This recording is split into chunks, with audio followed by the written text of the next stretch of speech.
Shalom, shalom, shalom, peuple de Dieu, vous qui me suivez partout dans le monde, dans tous les continents, que le Seigneur vous bénisse là où vous êtes. Ce dimanche, c'est un dimanche tout à fait spécial, peut-être pour certains, mais aussi pour d'autres et certainement pour tout le monde, parce que le monde entier est en train de traverser des moments difficiles.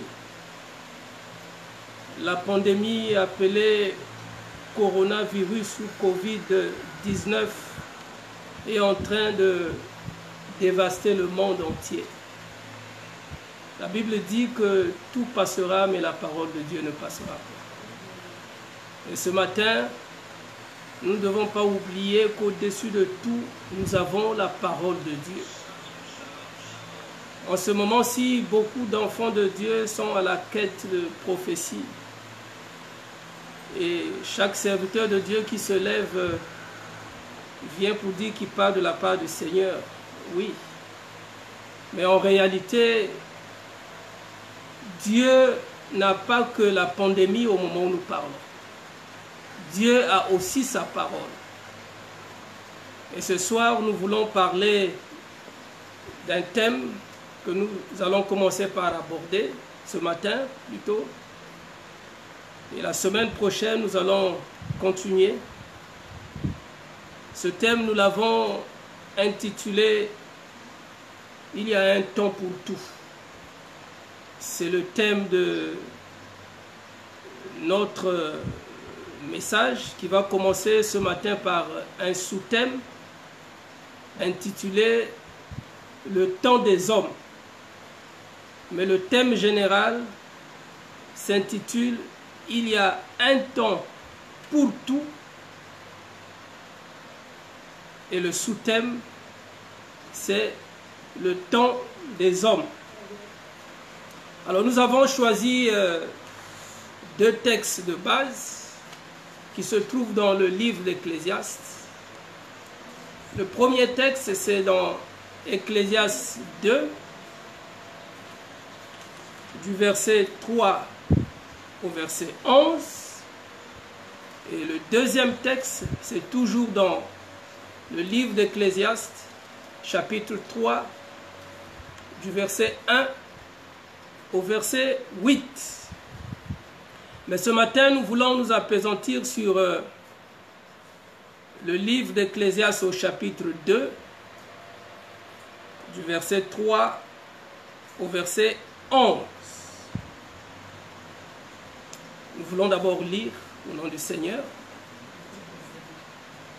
Donc, je reprécise, le temps des hommes, Ecclésiaste chapitre 2, du verset 3 au verset 11. Alors si vous voulez, vous pouvez commencer à lire le texte à partir du verset 1. Et pour ce qui nous concerne, nous allons nous appesantir sur d'abord le verset 3. Et nous irons jusqu'au verset 11. Je lis au nom du Seigneur.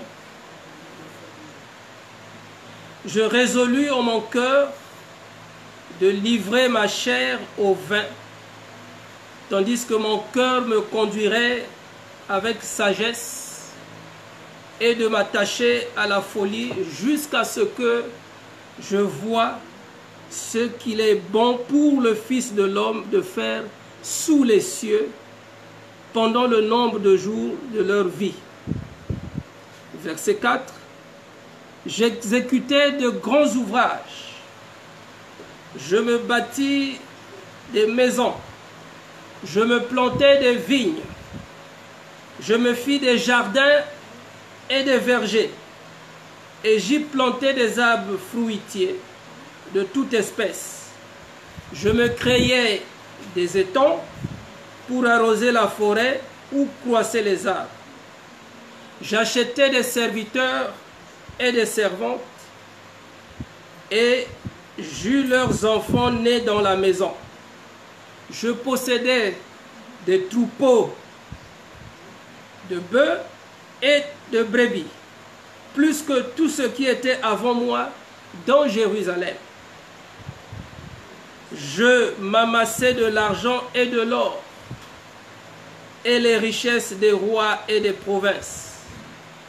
Je me procurai des chanteurs et des chanteuses, et les délices des fils de l'homme, des femmes en grand nombre.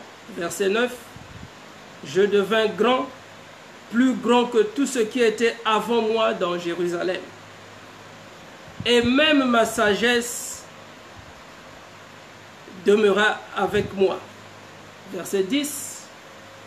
Tout ce que mes yeux avaient désiré, je ne les en ai point privés.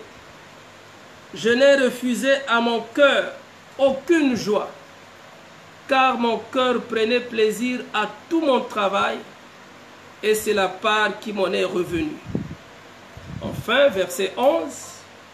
Puis, j'ai considéré tous les ouvrages que mes mains avaient faits, et la peine que j'avais prise à les exécuter.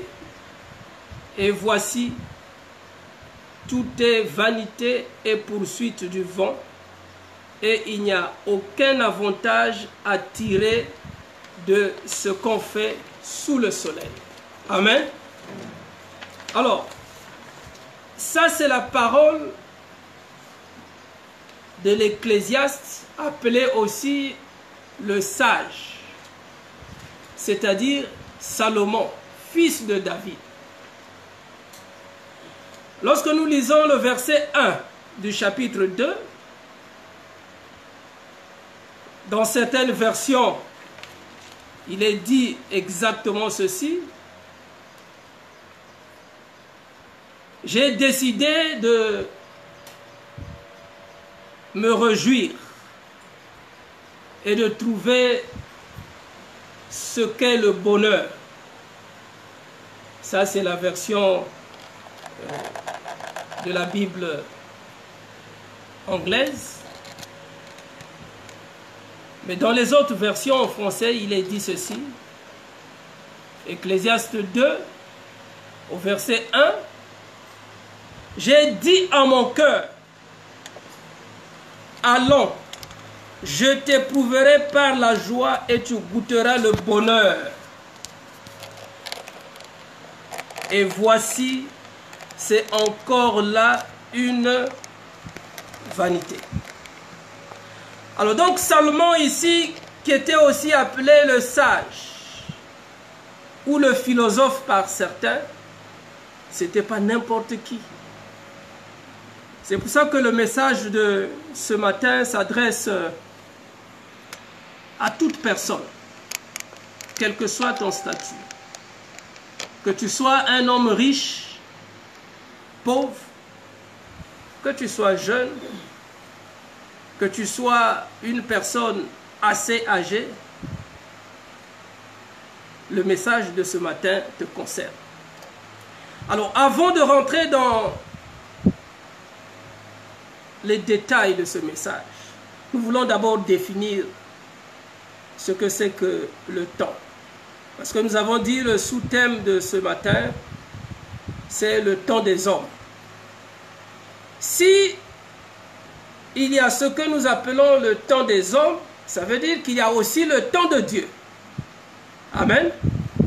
Donc, il y a le temps des hommes, mais il y a aussi le temps de Dieu. Mais ce matin, nous voulons parler du temps des hommes. Lorsqu'on parle du temps, généralement, on fait référence des moments qu'un homme a vécu, vit ou vivra.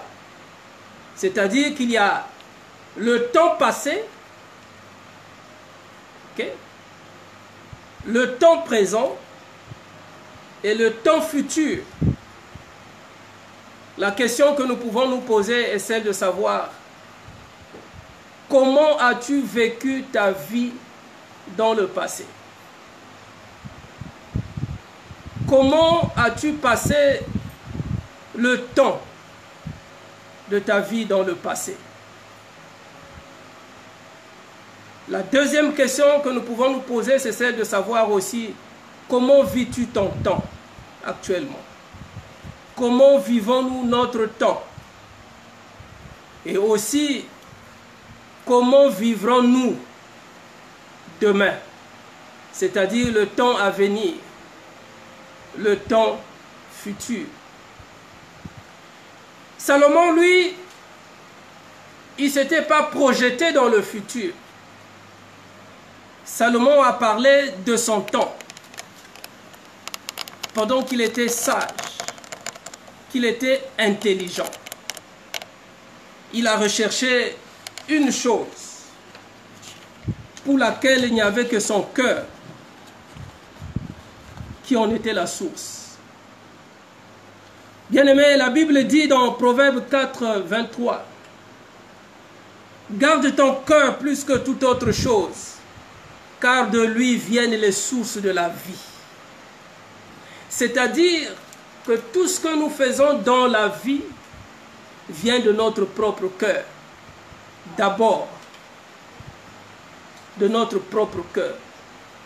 Et donc, dans le cœur de Salomon, il y avait le désir de rechercher le bonheur. Mais comment Salomon s'était-il employé à poursuivre le bonheur ou la joie? Il y a 4 aspects de la vie de Salomon qui sont décrits ici, sur lesquels nous pouvons nous appesantir pour parler du temps de l'homme, c'est-à-dire de ce qu'un homme fait dans sa vie. Certainement pas par ordre de priorité, mais pour Salomon, il y avait un ordre de priorité. La première chose que Salomon a évoquée, c'était le vin. Nous allons le lire tout à l'heure. La deuxième chose, c'était le travail. La troisième chose, c'était l'argent, les richesses. La quatrième chose pour Salomon, c'était la femme ou le sexe. Mais ce matin, nous allons prendre tout simplement 2 aspects, 2 à 3 aspects, parce que nous n'aurons pas le temps de développer tout cela. Alors donc, Salomon était à la recherche du bonheur. Il avait déjà la sagesse, mais il s'est dit, je vais rechercher le bonheur. J'ai envie de jouir de la vie. Et pour le faire, il a commencé par prendre une décision. La première décision, c'est celle qui se trouve au verset 3 du chapitre 2. Salomon a dit, parce que Salomon c'est l'Ecclésiaste, il a dit, j'ai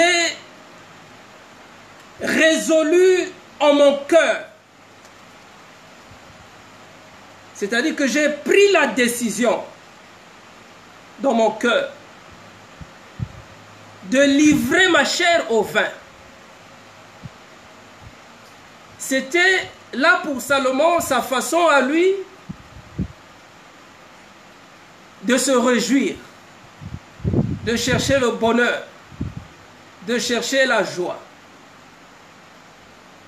Nous avons dit que c'est du cœur que viennent les sources de la vie.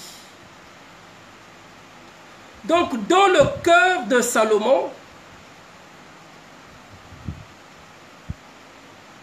pouvait se prendre toutes les décisions de sa vie. Souvenons-nous que c'est quelqu'un en qui Dieu avait déposé toute la sagesse. et toute l'intelligence qu'il fallait. Mais pour Salomon, cela ne lui suffisait pas. La meilleure façon pour lui de rechercher le bonheur, de rechercher la joie, c'était de livrer sa chair au vin. C'est-à-dire que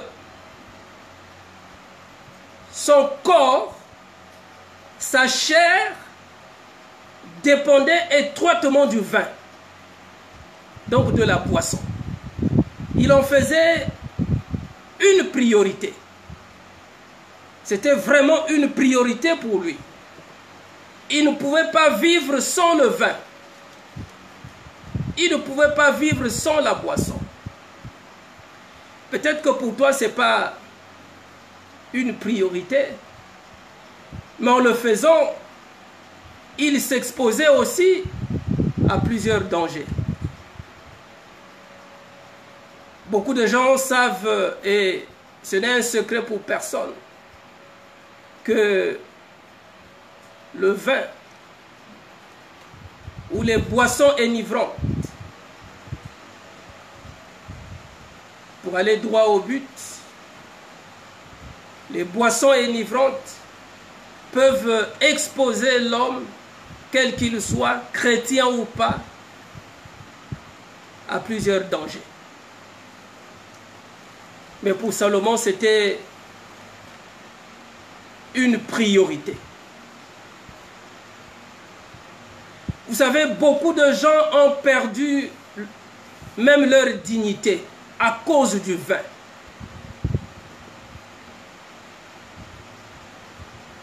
Ce matin, j'ai dit, je vais enseigner. Parce qu'en ce moment-ci, les enfants de Dieu ont besoin d'être enseignés. Surtout en ce moment de confinement, où les gens ne sortent pas. Les gens restent à la maison.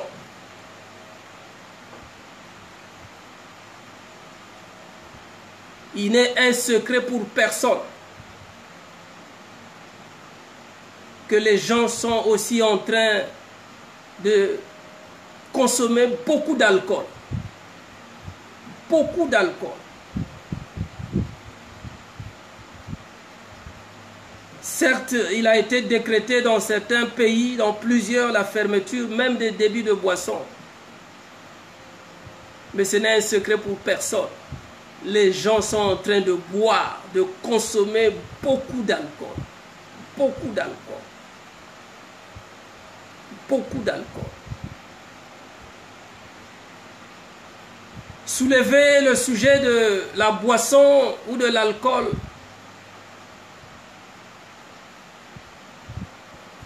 c'est aussi risqué de s'attaquer à plusieurs serviteurs de Dieu. Parce qu'il y en a aussi qui consomment l'alcool. Il y a aussi beaucoup d'enfants de Dieu qui consomment l'alcool. Qui consomment, qui prennent les boissons enivrantes. Et donc ce message s'adresse non seulement aux enfants de Dieu, mais à tout le monde. Parce que les conséquences de l'alcool ou de l'abus de l'alcool peuvent nous entraîner à la mort. Souvenons-nous qu'il fut un homme appelé Noé. Il faisait des bonnes choses, il travaillait. Dans Genèse 9, du verset 20 au verset 21, la Bible nous parle de Noé qui cultivait la terre. La Bible dit qu'il planta aussi de la vigne. Donc il travaillait. Mais un jour, il s'était permis de boire le vin. La Bible ajoute qu'il s'était enivré. C'est-à-dire qu'il avait consommé beaucoup de vin jusqu'à se retrouver nu dans sa maison. Il s'était retrouvé nu dans sa maison au milieu de ses enfants. Il en avait 3, mais des 3, il y avait un qui, le premier, avait vu sa nudité. En fait,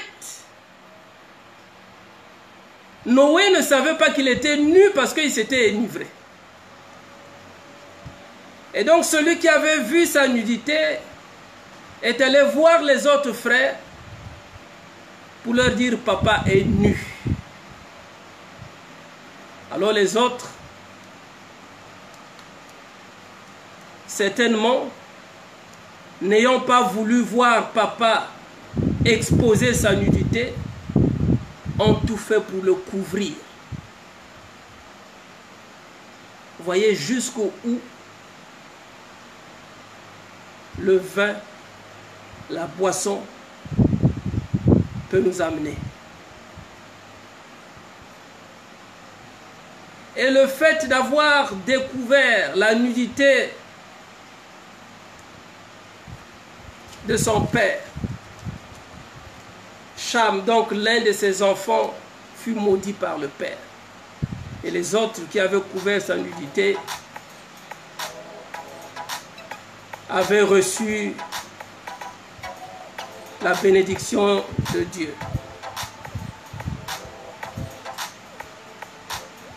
Donc de leur père. Il y a plusieurs exemples que nous pouvons multiplier pour parler du vin, des conséquences du vin. Mais là n'est pas l'objet de notre sous-thème. Nous voulons parler de la recherche du plaisir, la recherche du bonheur par Salomon, par l'Ecclésiaste. Pour Salomon, il a commencé par l'exprimer par le vin. Peut-être pour toi qui m'écoutes, tu l'exprimes par autre chose. Ce n'est pas Dieu qui avait demandé à Salomon de livrer sa chair au vin. C'est Salomon qui avait pris la décision. Donc de son propre chef, dans son cœur, il avait décidé de livrer sa chair au vin.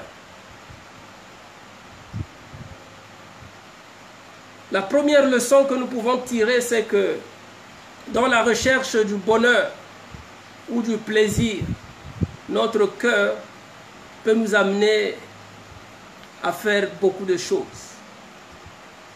Mais la Bible me dit que tout m'est permis, mais tout ne m'est pas utile. Salomon ne s'est pas arrêté là. Salomon est passé à une autre étape. Et c'est la deuxième de la recherche du bonheur, de la recherche du plaisir. La Bible dit, et c'est Salomon lui-même qui parle, c'est l'Ecclésiaste qui parle, au verset 4. Il dit, j'exécutais de grands ouvrages. Je n'ai pas pris ce passage-là pour dire que le travail n'est pas bon. Non. J'encourage même les enfants de Dieu. J'encourage toute personne à travailler. Mais lorsque nous travaillons, quel but poursuivons-nous? Salomon avait exécuté des grands ouvrages. Il dit, j'exécutais de grands ouvrages. C'est-à-dire qu'il travaillait. Il dit, je me bâtis même des maisons. En dehors des maisons, il avait planté aussi des vignes. Ça veut dire que c'est quelqu'un qui aimait le travail. J'étais en train de me poser la question de savoir, est-ce que Salomon travaillait 7 jours sur 7? Ou travaillait-il seulement 6 jours et qu'il respectait le jour du repos? du Seigneur. Est-ce que Salomon faisait travailler ses employés tous les jours ou il respectait aussi le jour du repos? Vous savez, lorsqu'on aime le travail, parfois on oublie que même Dieu lui-même s'est reposé le 7e jour. Mais ceux qui aiment le travail, parfois ils oublient que le travail les éloigne de Dieu. Le travail peut nous éloigner aussi de l'amour de Dieu. Le travail peut nous éloigner aussi de la volonté de Dieu. Certainement que pour Salomon, c'était ça. En fait, Salomon commençait à se vanter de ce qu'il faisait. Il dit, j'ai exécuté des grands ouvrages. J'ai bâti des maisons. J'ai planté des vignes. Il dit, je me fis des jardins et des vergers. J'ai planté des arbres fruitiers de toute espèce.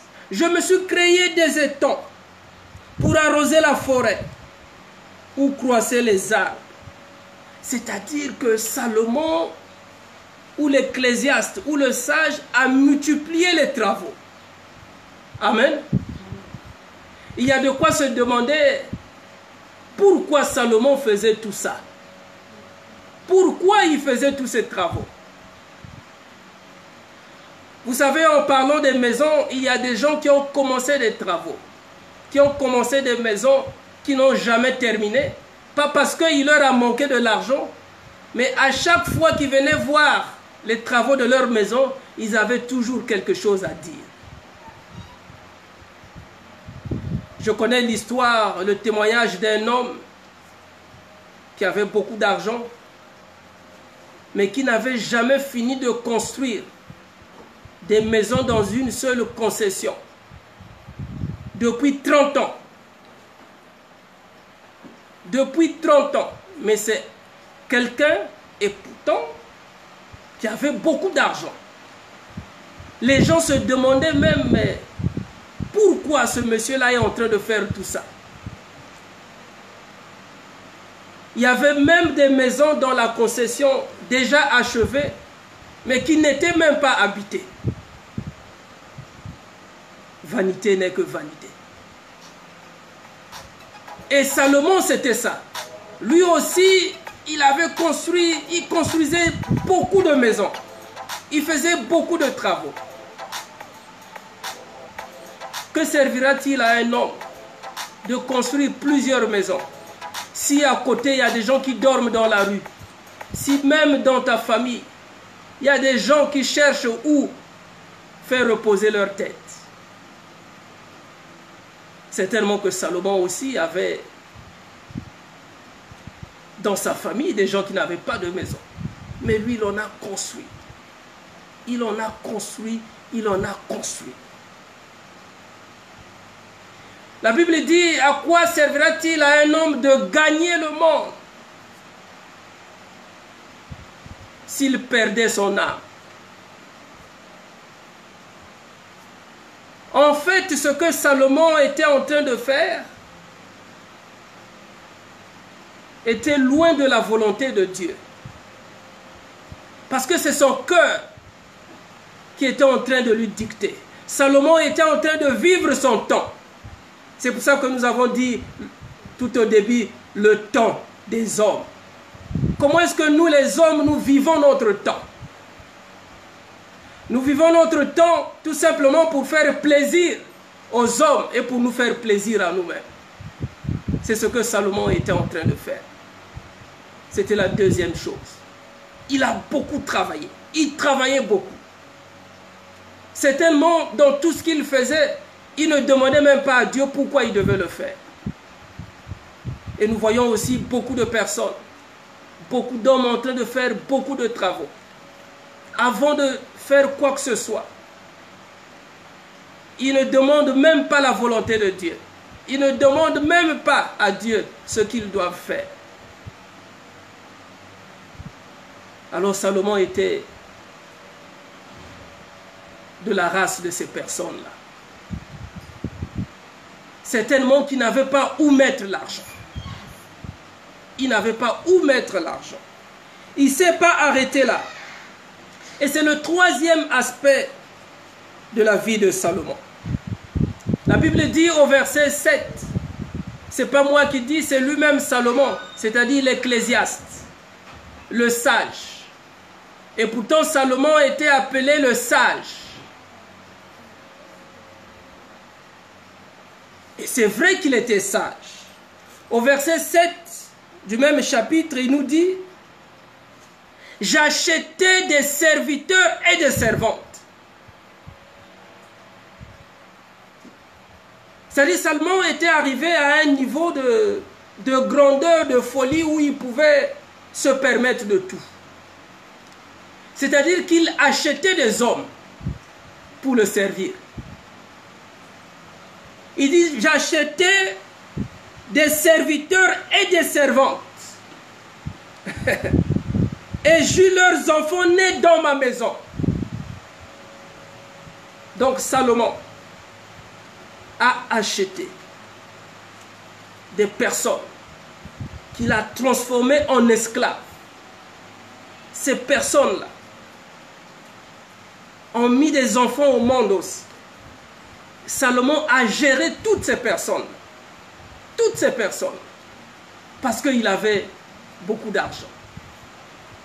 Il les a achetés. La Bible ajoute, et c'est Salomon qui le dit, je possédais des troupeaux, des bœufs et des brebis. J'imagine, j'étais en train de me poser la question de savoir, est-ce que Salomon, c'était pas comme cet homme-là qui venait dans chaque quartier dire, bon, je veux acheter tout ce quartier-là.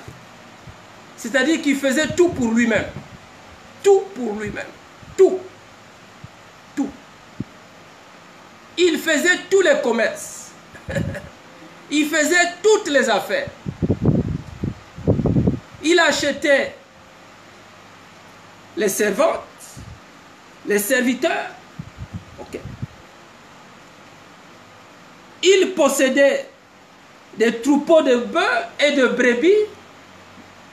Là aussi, il les achetait, il les entretenait. Il dit plus que tout ce qui était avant lui, avant moi dans Jérusalem. Donc ça veut dire que la richesse de Salomon dépassait toutes les richesses de Jérusalem. Même avant tout ce qui était là avant lui dans Jérusalem. Il ne s'est pas arrêté là. Il ajoute, je m'amassais de l'argent et de l'or et les richesses des rois et des provinces. Donc tout était à Salomon. Amen. Tout. Tout. J'imagine que dans ces maisons, puisqu'il en avait plusieurs, se trouvait de l'or, se trouvait de l'argent, se trouvaient toutes les richesses de toutes les provinces. Que faisait-il avec toutes ces richesses?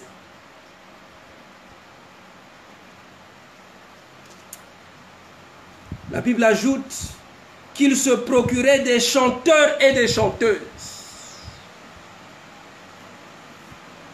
Il y a de quoi se demander, finalement, Salomon n'avait plus rien à faire avec son argent. Il se procurait des chanteurs et des chanteuses et les délices des fils de l'homme. Et la boucle de tout et de tout, c'était les femmes. Amen. Il s'est retrouvé avec 700 femmes et 300 concubines. Amen. Ça, c'était Salomon. Oui. C'est-à-dire que En dehors des centaines de femmes là, il avait aussi des centaines de concubines. J'étais en train de me poser la question, est-ce qu'il connaissait les noms de toutes ces femmes-là et de toutes ces concubines? Ça, c'est ce qu'on appelle le temps des hommes. Amen. Le temps des hommes. Mais Salomon lui-même a tiré la conclusion de sa vie. C'est lui-même, Salomon, qui tire la conclusion. Lui-même. Déjà au verset 1 du chapitre 2, Salomon dit, « J'ai dit à mon cœur, allons, je t'éprouverai par la joie et tu goûteras le bonheur. Et voici, c'est encore là une vanité. » Au verset 2, « J'ai dit du rire insensé et de la joie, à quoi sert-elle? À quoi sert-elle? » C'est la question que Salomon s'est posée. Toute cette joie-là, à quoi sert-elle? Mais il vient conclure au verset 11. Mais avant le verset 11, ce qui est intéressant à comprendre avec Salomon, c'est qu'il dit, tout ce que mes yeux avaient désiré, la convoitise des yeux. Ça veut dire que tout ce que Salomon faisait, c'était lié à la convoitise de ses yeux. Il dit, tout ce que mes yeux avaient désiré, je l'avais fait. Tout. Tout. Je l'avais fait. Il dit, je n'ai refusé à mon cœur aucune joie. Non seulement qu'il a fait tout ce que ses yeux avaient désiré, ok, mais aussi il n'a refusé à son cœur aucune joie. Aucune joie. Mais à la fin, Salomon dit, puis j'ai considéré tous les ouvrages que mes mains avaient faits et la peine que j'avais prise à les exécuter. Parce qu'en réalité, Salomon a quand même souffert pour faire tout ça. Pour faire tout ça. Vous savez, même quand on a beaucoup d'argent, quand on construit des maisons, on souffre aussi. Amen. On souffre aussi. Ne croyez pas que ceux qui ont beaucoup d'argent ne souffrent pas. Non. Là, Salomon le reconnaît. Il dit, tout ce que mes yeux avaient désiré, je l'avais fait. Je n'avais privé aucune joie à mon cœur. Tout ça, c'est mes mains qui avaient fait. Je m'étais appliqué à le faire. Mais finalement, la peine que j'avais prise à exécuter tout ça, il dit, tout est vanité et poursuite du vent. Il dit, tout est vanité et poursuite du vent. C'est-à-dire, en réalité, tout ce qu'il faisait là, on voit le vent, comment il fait. Amen. Le vent, quand il souffle, il passe. Amen. Le vent ne reste jamais là, éternellement. Amen. Le vent souffle toujours. Il peut souffler avec une forte intensité, mais il va finir par partir, par se dissiper. Lui, en examinant tout ça, il a dit, tout est vanité et poursuite du vent. Il n'y a aucun avantage à tirer de ce qu'on fait sous le soleil. Il n'y a aucun avantage. Aucun avantage. Aucun avantage. Mais cela ne veut pas dire qu'il ne faut pas travailler. Non. Cela ne veut pas dire qu'il ne faut pas chercher l'argent. Non. Cela ne veut pas dire qu'il ne faut pas se marier. Non. Cela ne veut pas dire qu'il ne faut pas jouir de sa vie. Non, pas du tout. Mais que cela ne nous éloigne pas de Dieu. C'est ça le plus important. Il y a un écrivain français, j'ai aimé sa citation, ou ce qu'il a dit. C'est François-René de Chateaubriand. Il a dit ceci, c'est un écrivain français. Il a dit, ce n'est pas l'homme qui arrête le temps, mais c'est le temps qui arrête l'homme. Ça, c'est l'écrivain français, politicien aussi, qui a dit que ce n'est pas l'homme qui arrête le temps, c'est le temps qui arrête l'homme. Mais moi, je dis, ce n'est pas la parole de Dieu qui le dit, c'est le temps de Dieu qui arrête le temps de l'homme. Lui, il a dit que ce n'est pas l'homme qui arrête le temps, mais c'est le temps qui arrête l'homme. Mais moi, je dis pour conclure, ok, c'est le temps de Dieu qui arrête le temps de l'homme. Amen. La semaine prochaine, nous reviendrons sur le temps de Dieu. Parce que c'est de cela qu'il s'agit. Il y a un temps pour tout. Mais avant de comprendre qu'il y a un temps pour tout, nous avons voulu ce matin parler aux enfants de Dieu du temps des hommes. Comment est-ce que l'homme vit son temps dans son cœur? Et donc l'enseignement de ce matin, c'était pour dire aux enfants de Dieu, quel que soit ce que nous sommes, nous ferons toujours face aux richesses de ce monde. Nous ferons face au travail. Nous ferons face à l'argent. Nous ferons face à toutes ces choses. Mais nous rechercherons le bonheur selon la volonté de Dieu. Le bonheur et la grâce qui nous accompagneront, dont parle la parole de Dieu, est différent du bonheur et de la grâce que poursuivent les hommes de ce monde.